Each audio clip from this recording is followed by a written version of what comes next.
చిత్రోదయ స్వాగతం మిత్రులారా. ఈరోజు వాయిదానండి ఒక ఒక జంట కథ విందాం మనం. చాలా విచిత్రంగా అనిపించింది. అంటే రాజకీయం ఇంటింటికి వస్తుందని తెలుసు, కానీ మనసుకి మధ్యలో అంటే భార్యాభర్తల మధ్యలో కూడా ఇలాంటి చిచ్చు పెడతారని ఆశ్చర్యంగా అనిపించింది నాకు. సో ఆంధ్రాకి చెందిన వాళ్ళేనండి వీళ్ళు. ఒక జంట, ఇద్దరు సాఫ్ట్వేర్ ఇంజనీర్లు. ఏదో ఒక పేరు పెట్టుకుందాం, లేకపోతే మనం రెఫర్ చేయడం చాలా కష్టం అవుతుంది. సో రాఘవ, వేద అని అనుకుందాం. భార్యాభర్తలు, కొత్తగా పెళ్ళైన జంట. పెళ్లి చేసి వీళ్ళకి చక్కగా హైదరాబాద్లో కాపురం పెట్టారు. కాపురం పెట్టిన తర్వాత వాళ్ళు ఆ అమ్మాయి తరఫు వాళ్ళు, ఆ వేద తరఫు వాళ్ళు, రాఘవ తరఫు వాళ్ళు ఇద్దరూ కూడా తల్లిదండ్రులు కొంచెం వాళ్ళు ఇచ్చారు డబ్బులు, వీళ్ళు ఇచ్చారు. సో వీళ్ళు చక్కగా ఒక ఇండివిజువల్ హౌస్ కొనుక్కున్నారు హైదరాబాద్లో. హ్యాపీగా ఉన్నారు, ఉద్యోగాలు చేసుకుంటున్నారు, కొత్త కాపురం, కొత్త ఇల్లు, హ్యాపీగా ఉన్నారు. సో ఇలా నడుస్తున్న సందర్భంలో ఒకరోజు వీళ్ళకి ఆదివారం సాయంత్రం 4 ఆ టైంకి ఆల్ ఆఫ్ ఎ సడన్ అమ్మాయి వాళ్ళ తండ్రి వచ్చారు. అమ్మాయి వాళ్ళ తండ్రి ఆయన స్నేహితుడు ఎవరో ఊర్లోంచి వచ్చారనమాట. ఇదేంటి చెప్పబెట్టుకుంటూ ఇప్పుడు వచ్చారు, అది కూడా ఆదివారం సాయంత్రం. అంటే వాళ్ళకి ఏదో ప్రోగ్రామ్ ఉంది, ఇక్కడ హైదరాబాద్లో ఏదో ప్రోగ్రామ్ ఉందంట, వచ్చారని చెప్పారు. వాళ్ళు ఫోన్ చేసి అడ్రస్ అదే అడిగారు, వీళ్ళు చెప్పారు. వాళ్ళు అంటే కొత్త కదండి హైదరాబాద్కి, వాళ్ళకి ఎలా రావాలి ఏంటని చెప్పి వచ్చారు ఇంటికి. వచ్చిన తర్వాత సాయంత్రం టిఫిన్ చేస్తున్నప్పుడు మాటల్లో ఏం తెలిసింది అంటే, వాళ్ళు ఎందుకు వచ్చారంటే ఎవరో చుట్టాల్లో ఎవరో చనిపోతే వాళ్ళ పెద్ద రోజు ఏదో కార్యక్రమం జరుగుతాయి కదండి, భోజనాలు పెడతారు కదా, దానికి వచ్చారట ఎవరింటికో. అక్కడి నుంచి వీళ్ళింటికి వచ్చారు. ఇది చాలామంది ఇళ్ళలో ఇలా తెలియక చేస్తుంటారు, కొంతమంది తెలిసి చేస్తుంటారు. దట్స్ అ కల్చరల్ థింగ్, అది మనం కాదని చెప్పలేము అది. బట్ అబ్బాయి కోపం వచ్చింది. వాడికి ఎంత కోపం వచ్చిందంటే, వాడికేదో సెంటిమెంట్ ఉంది, ఆయనకి ఎంత కోపం వచ్చిందంటే వెంటనే డైరెక్ట్గా మొహం మీదే అడిగేశాడు, మీకు అసలు ఏంటి బుర్ర పని చేస్తుందా లేదా, మా ఇంటికి ఎందుకు వచ్చారు మరి అలాంటప్పుడు. ఇలాంటి డైరెక్ట్గా అనకూడదు, బట్ ఆయన అనేసాడు, మా ఇంటికి ఎవరు రమ్మన్నారు మిమ్మల్ని ఇప్పుడు అని చెప్పి. ఆయనకి కోపం వచ్చింది. ఆయన ఏదో అన్నాడు, ఈయన ఏదో అనుకున్నారు, ఇద్దరు ఒకరితో ఒకరు మాట పెరిగిందనమాట. ఆయన చెప్పే పాయింట్ ఏంటంటే, ఇలా ఎవరి దగ్గరికన్నా ఈ కార్యక్రమం పని మీద వస్తే అట్నుంచి ఎవరింటికి రాకూడదు, మళ్ళీ మీ ఇంటికే వెళ్ళాలి, అది మా సాంప్రదాయము, మా పద్ధతిలో ఏదో చెప్పాడు కుర్రాడు. ఆయనకి కోపం వచ్చింది, ఆయన ఏదో అన్నాడు. రైట్, ఇందులో ఎవరి తప్పు మనం ఏం చెప్పలేము అట్లా. ఓకే, బట్ సాంప్రదాయం ఏదైనప్పుడు గౌరవించాలి కదా. దానికి రీజన్ కూడా ఉంది. యూజువల్లీ ఎవరన్నా ఏదన్నా నెగిటివ్ ఇన్సిడెంట్ జరిగితే, అంటే ఎవరైనా చనిపోతే వాళ్ళ ఇంటికి వెళ్తే అట్నుంచి ఇంకెవరింటికి వెళ్ళకూడదు, మీ ఇంటికి వెళ్ళండి అని చెప్తారు. దట్స్ బికాస్ ఆఫ్ బ్యాక్టీరియా, రకరకాల రీజన్స్ ఉన్నాయి. మన వాళ్ళు దాన్ని 10 రోజులు 11 రోజులు ఎక్స్టెండ్ చేశారు. బికాజ్ నెగిటివ్ ఎనర్జీ మీరు ఎందుకు మోసుకొస్తారని చెప్పి. అప్పటి రోజుల్లో ఎక్కువ రోజులు ఉండడానికి వీలుండేది కాదు, ఎవరింటికి వెళ్తే వాళ్ళ ఇంటి దగ్గరే భోజనం ఏర్పాట్లు, బోల్డ్ అన్ని కారణాలు ఉన్నాయి. అది వాళ్ళు ఫాలో అవుతారు. మా ఇంటికి వస్తే మాకు నెగిటివ్ జరుగుతుందని ఏదో పిచ్చ సెంటిమెంట్ ఉంది, దట్స్ ఫైన్. ఆ సెంటిమెంట్ని మనం గౌరవించాలి. కనీసం గౌరవించిన పక్షంలో నోరు మూసుకున్నా ఉండాలి. ఇద్దరూ మాట్లాడుకున్నారు, గొడవ పడ్డారు, అయిపోయిందండి. ఆ రోజు ఉన్నారో మర్నాడు పొద్దున్న లేచిన తర్వాత వాళ్ళు వెళ్ళిపోయారు. ఓకే, ఇది జరిగింది, ఇంత చేస్తే జరిగింది ఇది. అయితే వాళ్ళ నాన్నగారిని ఇలా ఈ మాట అనేయడంతో, ఈ మాట అన్న తర్వాత కూడా మళ్ళీ బాగానే ఉన్నారు. 1 గంట తర్వాత మళ్ళీ కలిసి భోజనం చేశారు. That's a different story.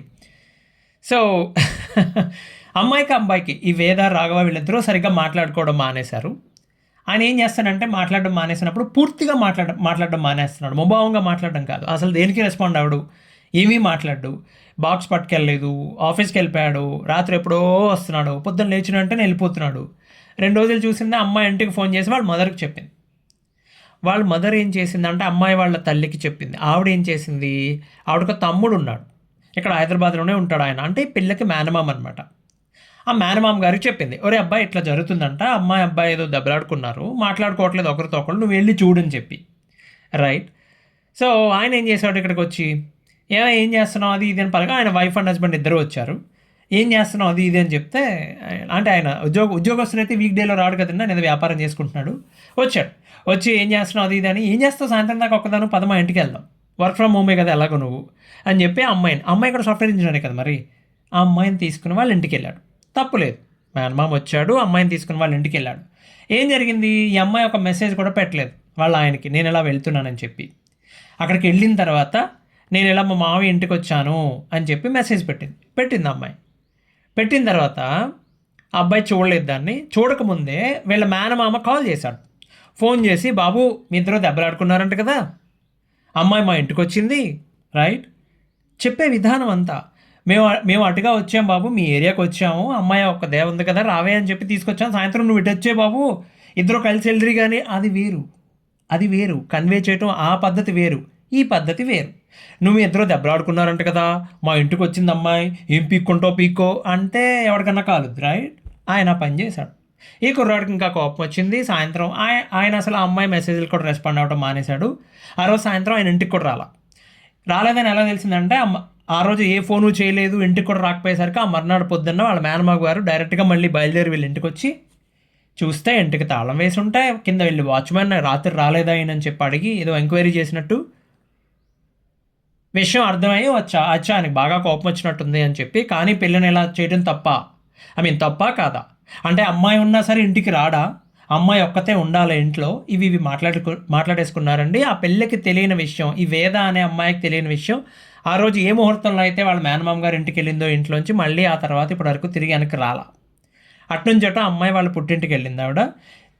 ఇదంత దారుణమైన విషయం ఏంటంటే, వీళ్ళకి పెళ్లి జరిగి 2 నెలల్లోనే జరిగిపోయింది మొత్తం వ్యాపారం అంతా ఇది. సో 2 నెలల తర్వాత ఆమె పుట్టింటికి వెళ్ళిపోయిందండి. పుట్టింటికి వెళ్ళిపోయిన తర్వాత వాళ్ళిద్దరి మధ్యన మాటలు లేవు. అంటే అమ్మాయిది అబ్బాయిది ఒకే ఊరు. సో అబ్బాయి వాళ్ళ తల్లిదండ్రులు కూడా చెప్పారు, ఏమండి ఇలా జరిగింది. వాళ్ళు ఫోన్ చేసి అడిగారు, ఏంట్రా ఇది, చిన్నపిల్లల మీరు ఏమన్నానే తాడిల్లా ఉన్నారు, పెళ్లి చేసుకున్నారు కదా, కామన్ సెన్స్ ఉండొద్దా అని చెప్పి వాళ్ళు తిట్టారు. అటు అమ్మాయి తల్లిదండ్రులు కూడా 2 తిట్లు తిట్టారు, ఏంటే నువ్వు ఎవరు రమ్మన్నా నేను పుట్టింటికి ఇప్పుడు అని చెప్పి. బాగానే ఉందండి. అలా 15 రోజులైంది, 1 నెల అయింది, 45 రోజులైంది, ఇద్దరి మధ్యన మాటలు లేవు. వాళ్ళు ఎంత చెప్పినా వీళ్ళు మాట్లాడుకోలేదు, మొండి జగమొండి టైప్లో. సో ఒక 45 రోజులు అయిన తర్వాత అండి, ఈ అమ్మాయి తండ్రి ఏం చేశాడంటే ఆయనకు ఫోన్ చేసి, అల్లుడు ఒకసారి రా ఇంటికి, ఇలా ఎన్నాళ్ళు ఉంటారా మాట్లాడుకోకుండా, ఒకసారి అందరూ కలిసి కూర్చొని మాట్లాడుకుందాం అని చెప్పారు.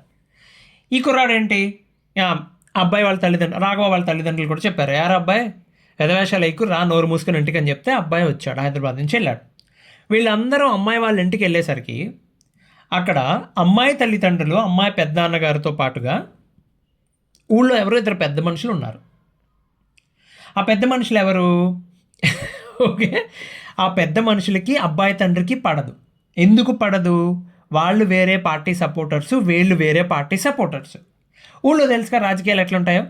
ఒకప్పుడు ఇట్లా ఉండేవి కాదండి, చాలా బాగుండేవి, రైట్? నువ్వు ఏ పార్టీ కన్నా సపోర్ట్ చేయి, అవతల పక్కడు ఓడిపోతేనో లేకపోతే అవతల పక్కడు ఏమైనా పిచ్చి నిర్ణయాలు తీసుకుంటే వీళ్ళు ఎంత వెటకారంగా చెప్పేవాళ్ళు, అవతల పక్కలు కూడా అంత కామెడీగా తీసుకునేవాళ్ళు. ఊరుకోమాయా, ఊరుకో బావా అనేవాళ్ళు. ఏంటి మా అనుకుంటే హ్యాపీగా ఉండేవాళ్ళు. ఒక దాదాపు ఒక లాస్ట్ 6-7 ఏళ్ళ నుంచి ఇలా మొదలైందండి. పనికి మాలిన పనులకి అన్నిటికీ బంధుత్వాలను కూడా తెగ నరికేసుకుంటున్నారు. ఎనీవేస్ జరిగింది ఏంటంటే, అబ్బాయి తల్లిదండ్రులు వీళ్ళు ముగ్గురు అమ్మాయి వాళ్ళ ఇంటికి వెళ్ళేసరికి, ముగ్గురు వెళ్ళటం ఎందుకని చెప్పి ఎవరో తోడు కూడా తీసుకెళ్ళారు. సో ఎవరో తోడు కూడా తీసుకెళ్ళారు, 4 వెళ్ళారు వాళ్ళు. అక్కడికి వెళ్ళేసరికి అక్కడ పెద్ద మనుషులు ఉన్నారు. అచ్చా నువ్వేనా పెద్ద మనుషులు తీసుకొచ్చేది, నేను తీసుకురాలేనా అని చెప్పి రాఘవ వాళ్ళ నాన్నగారు ఆయనకి ఎవరు కాల్ చేశారో ఇంకొక 2 ఇటుపక్క నుంచి వెళ్ళారు. భార్యాభర్తల మధ్య గొడవ కాస్త 2 పార్టీల మధ్య గొడవలా తయారైంది. అక్కడ మాట అనుకున్నారు, ఆర్గ్యుమెంట్ జరిగింది, పెంట అయింది. అసలు విషయం అసలు మాట్లాడుకోనే లేదు. అమ్మాయి అబ్బాయి మధ్యన గొడవ ఏంటి, ఎందుకు గొడవ పడ్డారు, ఎందుకు విడిగా ఉంటున్నారు, ఇద్దరు కలిసి వెళ్ళిపోండమ్మా సాయంత్రం, ఇది లేదు. వాళ్ళ పార్టీలు గొడవ, అంతకుముందు 1 నెల క్రితం ఊళ్ళో జరిగిన ఏదో గొడవని అక్కడికి తీసుకొచ్చి దాన్ని పెద్ద చేసేసుకున్నారు, రైటా? ఇంత మొత్తంలో జరిగిన విషయంలో అండి ఒకే ఒక గుడ్ థింగ్ ఏంటంటే, అటు పోలీస్ స్టేషన్కి వెళ్దామని చెప్పి ప్లాన్ చేసుకున్నారు ఎవరి దారుణాలు. వీళ్ళేమో అబ్బాయి తరపు తల్లిదండ్రులేమో వాళ్ళతో మమ్మల్ని ఇంటికి పిలిచి అవమానించారు, మమ్మల్ని కొట్టబోయారని చెప్పి వీళ్ళేమో అబ్బాయి మీద 498 వేద్దాం ఈ టైప్లో చేస్తే, అక్కడ లోకల్గా ఉన్న police investigation officer is very very చాలా పద్ధతిగా ఎలా నాకు అర్థమైంది. దాన్ని బట్టి ఆయన ఏం చెప్పాడంటే, 2 పెద్ద కుటుంబాలే, స్టేషన్లో కూర్చోబెట్టి మాట్లాడుకునే మాటలేనండి ఇవి, మీ పిల్లల జీవితం గురించి కదా అన్నారు, ఇప్పుడు రాజకీయాలు ఎందుకు వచ్చే మధ్యలోకి, మీరు ఇంటికి వెళ్ళిపోండి సార్ నా మాట విని, 4 రోజుల తర్వాత మాట్లాడుకోండి, ఇప్పుడు అసలు ఏం మాట్లాడొద్దు, కేసులు వద్దు, ఏమొద్దు అని చెప్పాడు ఆయన, రైటా? చాలా చక్కగా చెప్పాడు ఆయన. చెప్పేసరికి ఇద్దరు వచ్చారు, రైట్? ఎవరి దారుణాలు, అక్కడ ఎమ్మెల్యే దాకా వెళ్ళిందట మ్యాటరు. ఎందుకండి ఎమ్మెల్యే దాకా ఎందుకు వెళ్ళిందండి అసలు నాకు అర్థం కాక అడుగుతాం. మీకు తెలుసా, పంచాయతీ పెద్దలని చెప్తూ ఉంటారు కదా ఊళ్ళో అది ఇది అని చెప్పి. నాకు తెలిసిన ఒక పంచాయతీ పెద్ద ఉన్నారు, ఆయన కోడలు వాళ్ళ ఇంట్లో ఆయన కోడలు ఏదన్నా భయంకరంగా తిట్టాలంటే గుమ్మం దగ్గరికి వచ్చి తిరద్దు ఆవిడ. ఎలా తిరద్దండి, గుమ్మం దగ్గరికి వచ్చి మొత్తం అత్తని మామని మరిదిని అందరినీ రేవెట్టేస్తుంది ఆవిడ. కొడుకు ఆయన గారి కొడుకు ఎవరైతే ఈ పెద్ద మనిషి ఉన్నారో ఆయన గారి కొడుకు, మాకు దగ్గరలో ఒక టౌన్ ఉంటుంది, ఆ టౌన్లో ఆయన 2nd ఫ్యామిలీ పెట్టాడు. ఇంటి దగ్గర భార్య ఉండగానే 2nd ఫ్యామిలీ పెట్టాడు, రైట్? ఆ 2nd ఫ్యామిలీ ఆయన పెట్టిన 2వ కాపురాన్ని వదిలించడం కోసం 2 ఎకరాల పొలం అమ్మాల్సి వచ్చింది వాళ్ళు. ఈయన ఊళ్ళో వాళ్ళకి సెటిల్ చేసే పెద్ద ఆయన. ఎవరింట్లో లేవండి గొడవలు. నాకు అర్థం కాక అడిగితే, ఇది ఆలోచించాల్సిన పెద్ద మనుషులు కాదు, తల్లిదండ్రులే. ఈ అమ్మాయి అబ్బాయి తల్లిదండ్రులే ఆలోచించాలి. మీ పిల్లల్ని, అంత ముద్దుగా పెంచుకున్న పిల్లల్ని, రైట్, ఎంత గుట్టుగా కాపాడుకుని రావాలి మీరు. రెక్కల రెక్కల చాటున పొదువుకుని ఉంటే చూడండి, పావురాలు పక్షులు ఇవన్నీ అంత అందంగా మీరు మీరు కాపాడుకోవాలి కదా వాళ్ళ సీక్రెట్స్ అవన్నీ. ఇద్దరు దెబ్బలాడుకుంటే కొంపలో కూడా బయట పెట్టేయడమేనా? మీ కొంపకి మీరే నిప్పెట్టుకున్నట్టు అది, రైటా? బయట వాళ్ళని పిలవకండి. ఇప్పుడు మీ ఇంట్లో వాళ్ళు, అవి అమ్మాయి పెద్దనాన్నో అబ్బాయి పెద్దనాన్నో బాగా దగ్గర బంధువులు, మేమన్నీ తెలిసి అరే మంచి చెడుకు అంతా సపోర్ట్ ఇచ్చేవాళ్ళు ఎవరైనా ఉంటే ఉండాలి తప్ప, దానికి కూడా చాలా టాలెంట్ ఉండాలండి. ఇప్పుడు ఎప్పుడూ అనుకునేదే మనం, మధ్యవర్తులు ఎట్లా ఉండాలి, ఎవరి తరపునైతే వెళ్ళారో వాళ్ళని ఫస్ట్ 2 మాటలని అప్పుడు కథ మొదలు పెట్టాలి, రైటా? సైకలాజికల్గా అవతల పక్క వాళ్ళు ప్రిపేర్ చేసినట్టు అవుతుంది. వీళ్ళు ఎలా ఉండరండి. ఎలా ఉంటారు తెలుసా పెద్ద మనుషులు అంటే, ఆహా అదా ఓకే, అమ్మాయి నేర్పిస్తున్నావు అంటే అంటాడు. లేకపోతే ఏమా కాపురం చేయడం అంటే ఏంటి, పద్దుందా నీకు అంటాడు. ఏ పిల్ల ఒప్పుకుంటుంది, ఏ పిల్లడు ఒప్పుకుంటాడు, నువ్వెవడరో నాకు చెప్పడానికి, మా బాబాయ్ చెప్పడం అంటారు, రైటా? ఎవడు ఒప్పుకోడు. ఇవాళ రేపు అసలు ఎవరు ఒప్పుకుంటారండి? ఫ్యామిలీ మెంబర్స్ చెప్తేనే వినరు, బయట వాళ్ళు చెప్తే ఎందుకు వింటారు? వెళ్ళవా చాలా చూసా ఉంటారు. మొన్న ఎవరు ఇట్లాగే పంచాయతీ జరుగుతుంటే ఒక అతను డ్రింక్ చేసి వచ్చాడు. ఓకే, అమ్మాయి అబ్బాయి భార్యాభర్తలను కలపడానికో పెద్ద మనిషి వచ్చాడు. డ్రింక్ చేసి వచ్చాడు ఈ అబ్బాయి. వాడు అసలు ఈ పెద్ద మనిషికి సంబంధించిన అవి సీక్రెట్స్ నిజమో కాదో తర్వాత విషయం, వాడు చెప్తూనే ఉన్నాడు. వాడిని బయటికి లాక్కెళ్ళంటారా బాబోయ్ అనేదాకా ఇట్లా ఉంటుంది. ఎనీవేస్, సో వీళ్ళిద్దరి మధ్యన గొడవ చాలా పెద్దదైపోయిందండి. అంటే వీళ్ళిద్దరికీ ఏమీ కాలేదు, 2 కుటుంబాల మధ్యన బాగా పెద్దదైపోయింది, రైట్? ఎవరన్నా తల్లిదండ్రులు వింటున్నట్లయితే కనుక పంచాయతీకి తీసుకెళ్దామన్న ఆలోచన ముందు మానేసేయండి. ఎవరు ఉండాలి ఆలోచించుకోండి. ఒకవేళ తీసుకెళ్లాలంటే ఎప్పుడూ కూడా అండి సమస్యని హ్యాపీగా దాన్ని, అంటే ఎప్పుడు ఎండింగ్ దాన్ని చాలా హ్యాపీగా ఉండేటట్టే చూసుకోవాలి. బావగారు అని మీరు, అక్క వదినాను మీరు ఏదో ఒకటి చేసి దాన్ని సమస్యని పూర్తి చేయాలి తప్ప గొయ్యి తీయకూడదు. మీరు గొయ్యి తీస్తారు బాగా, ఇంకా ఇంకా ఇంకా ఇంకా పెద్ద అగాధం చేసేస్తారు దాన్ని. సో ఎలా చేస్తారంటే అండి, ఈ పెద్ద మనుషులు ఎస్పెషల్లీ రాజకీయ నాయకులు ఇన్వాల్వ్ అయినప్పుడు, మీరు చిల్లుగారు ఇచ్చారనుకోండి, చిల్లుగారిలో ఉన్న చిల్లు ఎంత ఉంటుంది, దాన్ని చెగోడి చేసేదాకా వదిలిపెట్టరు, అంత చిల్లు పెడతారు దానికి, ఏమీ మిగలదు మీ దగ్గర. ఉదాహరణ చెప్తా, మీకు అర్థం అవడానికి బెస్ట్ ఎగ్జాంపుల్ చెప్తాను నేను. నార్మల్లీ మీరు ఎప్పుడైనా తిరుమల వెళ్తారు కదా, ఎంత వ్యయ ప్రయాసం అండి. వెంకటేశ్వర స్వామి దర్శనం ఎంతసేపు అండి? 3 సెకండ్లు, 2 సెకండ్లు, మేబీ మోస్ట్లీ ఒక మ్యాక్సిమం ఒక 5 సెకండ్లు అంతేనా మనకు దొరికేది. ఎంత కష్టపడతాం? 3 నెలల ముందు నుంచి ప్లానింగ్, లేకపోతే 10,000 15,000 ఖర్చు పెడతామా, వెళ్తామా? కానీ అదే వెంకటేశ్వర స్వామి దగ్గర గర్భగుడిలో, ఆనంద నిలయం గర్భగుడిలో సుప్రభాత సేవ నుంచి పవళింపు సేవ దాకా కొన్ని సంవత్సరాల పాటు ఆయన దగ్గర నుంచి చూస్తూ, తాకుతూ, ఎంజాయ్ చేస్తున్న ఒక పెద్ద ఆయన ఉన్నాడు, రైట్? ప్రధాన అర్చకుల్లో ముఖ్యుడు ఒక ఆయన ఒకప్పుడు, రైట్? గవర్నమెంట్ ఏదో జీవో పాస్ చేసిందని చెప్పి ఆయన ఏం చేసి ఉండాలి ఆయన? స్వామి నువ్వే దిక్కు, వెంకటేశ్వర స్వామి దగ్గర చేతులు 2 ఎత్తి దండం పెట్టేసి, నా వల్ల కావట్లేదు స్వామి నువ్వే కాపాడని ఇంట్లో కూర్చోవాలి, రైట్? ఆయన ఏం చేశాడు? వెంకటేశ్వర స్వామి అంటే నమ్మకం లేని వ్యక్తి దగ్గరికి వెళ్ళి అతని దగ్గర అపాయింట్మెంట్ కోసం, ఎంత దారుణంగా ఉందంటే అతను అపాయింట్మెంట్ ఇవ్వాల, బయట వెయిట్ చేయించాడు. ఇతను 1.5-2 గంటలు కూర్చుని ఉన్నాడు. నీకేం కర్మ అయ్యా బాబు, నువ్వు ఎక్కడున్నావు, రైట్?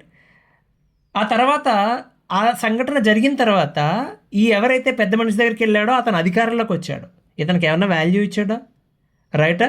పోనీ ఈ రోజు నాడు ఏమైనా వాల్యూ ఉందా? ఒకప్పుడు అతని పేరు చెప్తే నమస్కారం స్వామీజీ నమస్కారం అని ఇప్పుడు ఎవడన్నా దండం పెడతాడండి? నేనైతే పెట్టను, రైట్? నువ్వు అప్పుడు దాకా సన్నగా నమ్మి వెంకటేశ్వరం వదిలేసి నువ్వు. రాజకీయ నాయకులతో అట్లా ఉంటుందండి. ఒక రాజకీయ నాయకుడి దగ్గరికి నువ్వు వెళ్తున్నావు అంటే అతను బురద నీ నెత్తి మీద వేసుకుంటున్నట్టే. మంచి నీకు అంటనివ్వరు, నువ్వు ఎక్స్టర్నల్ పర్సన్ మంచికి, కానీ బురద నీ నెత్తిని వేసుకుంటున్నావు. అది ఎవరన్నా కానీ, ఏ పార్టీ వాళ్ళన్నా కానీ, ఊళ్ళో అంత గొప్ప ఏ రాజకీయ పార్టీ అయినా, ఆ రాజకీయ పార్టీ నాయకులైనా అంత గొప్ప వాళ్ళు ఏం కాదండి, రైట్? కొంచెం ఎక్కువ తక్కువ అంతే.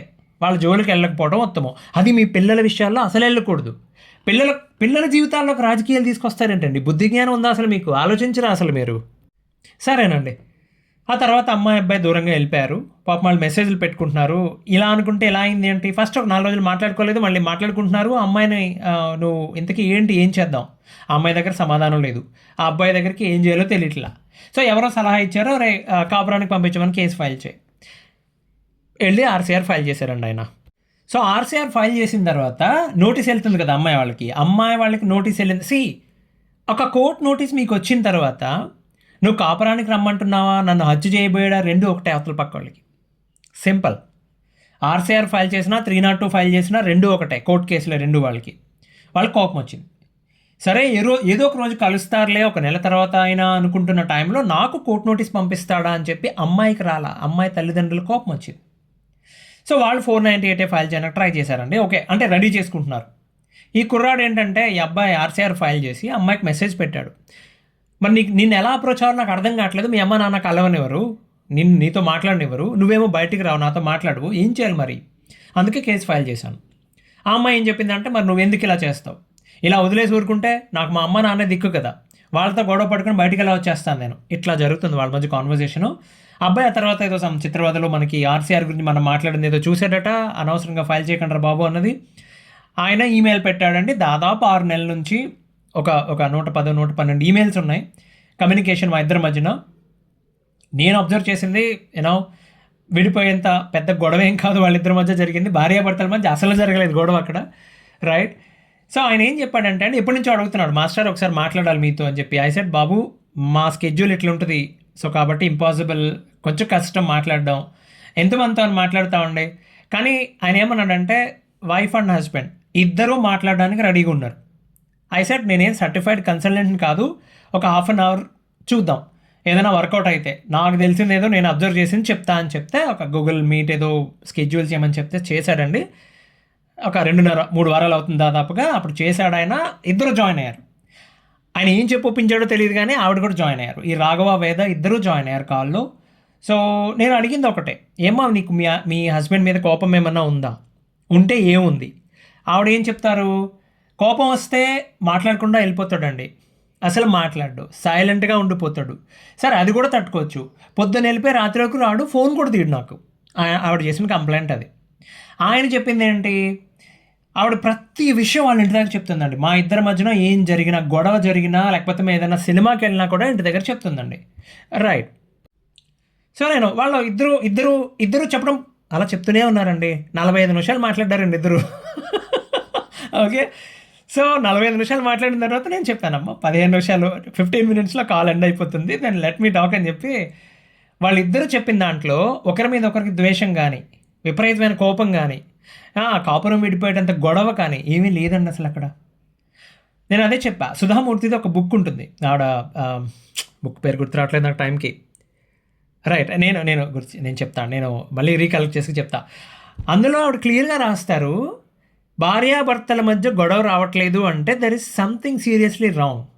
డెఫినెట్గా ఇద్దరిలో ఎవరో ఏదో తప్పు చేస్తున్నారో, ఆర్ మీ ఇద్దరు సరిగ్గా కాపురం చేయట్లా, సంసారం సరిగ్గా లేదు మీ ఇద్దరి మధ్యన. ఎందుకంటే సరిగ్గా సంసారం చేస్తున్న వాళ్ళిద్దరిలో కనీసం 2 రోజులకు ఒక్క గొడవన జరుగుతుంది. ఎక్స్పీరియన్స్ కదండి ఆవిడ, పెద్ద ఆవిడ, పైగా ఎంతోమందిని చూసి ఉంటారు. ఆవిడ చాలా మందితో కనెక్ట్ అవుతారు కదా, మాట్లాడతారు కదా, బోల్డెన్ ఫ్యామిలీస్తో. సో ఆవిడ చెప్పిన పాయింట్ అది.